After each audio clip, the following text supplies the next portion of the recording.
In this video, I will show you what is included in the June Mini Mixed Media Box and what I created with it, so stay tuned.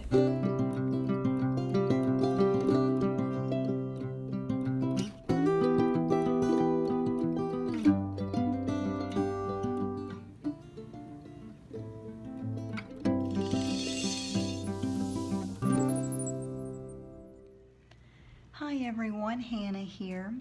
So this is the overview for June's Mini Mixed Media Box. You will receive this cute little wooden crate. I think it's roughly about 3.5 by 4 inches, something like that. And it's just so cute. And I mean, you could use whichever side you want it to. This is the front of it. And so you'll receive this. You'll receive, I've got some different stencils here. There's a bit of a variety. So you might get this one, you might get this one. These are some Prima stick-on stencils or adhesive stencils. So you'll get one of those. You'll also get a palette knife and a paintbrush. And then we'll go ahead and open the bag here. And this is a beautiful paint color, Stormy Ocean. I absolutely love that color. And that's the metallic acrylic paint. And then this is Manor Blue heavy body acrylic paint. I absolutely love that color. So we will be stenciling with this thick paint, and then of course adding some sparkle. You'll also get a bag of some micro beads. This is a beautiful blue color here. And then you'll get a chipboard word. Most of the words are imagine or family or cherish. So you'll get one of these words. And then you'll also get a couple of chipboard pieces. These are some Prima chipboard pieces. And it'll just be a random selection. They've got different ones, and you'll get a big one and a little one. That way kind of balance out the project. And you'll get a couple of metal pieces as well. I love using metal embellishments, so that'll be fun to use. A couple of flowers here, and then some rub-on transfers. I like to use these in various projects that I do. It just adds, just a little bit more depth to your project. So I do like to use these. So without further ado, let's go ahead and get started on our project.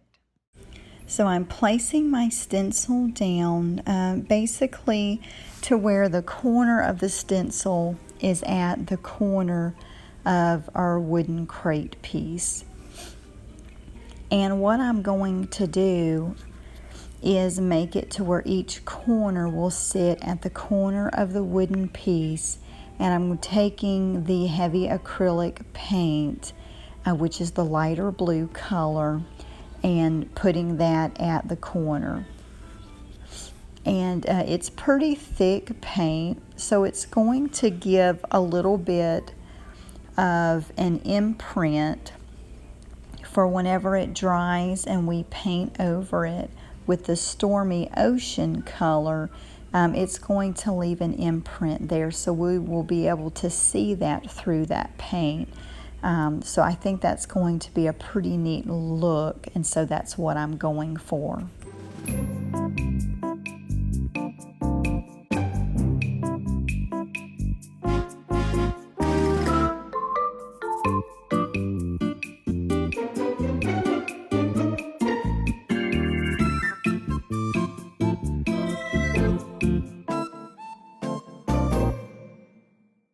So I've let the Manor Blue acrylic paint dry, and we're using the Stormy Ocean. I'm coming back over that, and you can see, where that paint dried, and it's, popping up through the paint. So it does leave a really nice imprint you know, which is really cool. It's like you can't see the color, but you can see the texture. And so I really like that. I just wanted a little bit of something with miniature size projects. You know, sometimes less is more. And so by, you know, applying just a little bit of, you know, using the stencil in just a little bit of the areas and then painting over it, it just adds that little extra touch to make your project more interesting and pleasing to the eye. Now I'm leaving the back of the wood crate as is. I want that wood grain to show through. It's just going to add a nice natural element to the project and also a lighter color so that the project's not so dark. And then we also have our contrasting pieces that we are putting on here. So I think all of it's going to flow really well together. And these are the rub-on transfers that you'll receive in your kit. And I love these. It's been a little while since we've used them, and I thought, well, why not go ahead and use them? And the green color, it just adds just a really nice, earthy, natural touch to the project. So I was really excited about using them in this month's kit. And then you can pull the little piece of paper off the back and it'll stick right onto it, but I also go ahead and add some glue to it. That way it will stick for a longer period of time. I've had projects that I have made years and years and years ago, and well, I'm making myself sound like I'm ancient. I'm not, but I will just say I've made projects that I've used wet glue on, you know, 15, 20 years ago, and they're still stuck. So I do prefer wet glue. Even Elmer's glue is going to last longer over a period of time than score tape or, you know, some other double-sided tape, unless you're using some kind of industrial strength, you know, double-sided tape. But this has worked really well for me and the projects that I use. Now every once in a while I will bust out with some E6000 if I'm using something really heavy and I want it to set good. You know, I will get that out and use that, but most of the time this glue works perfect. And you can use our Dana Girls Designs glue. You can use Aleene's tacky glue, art glitter glue, Fabri-Tac, soft matte gel. You know, all of those will work really well, you know, for any of your projects.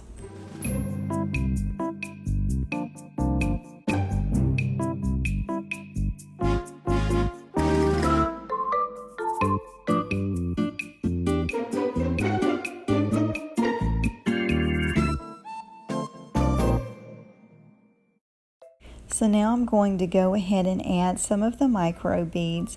I like to pour a little pile out, add some glue to my paintbrush, or you can add it right to where you want it to be on your layout. And then I just take the brush and just start like painting it in.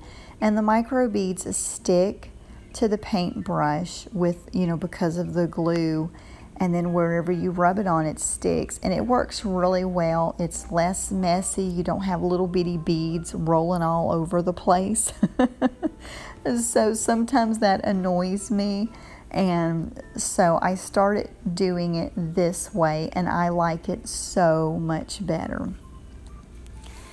And I just wanted to add a little bit of something on the corner here just to kind of help balance out our project so it's not so right heavy where everything's on the right. I want to add a little something on the top left as well.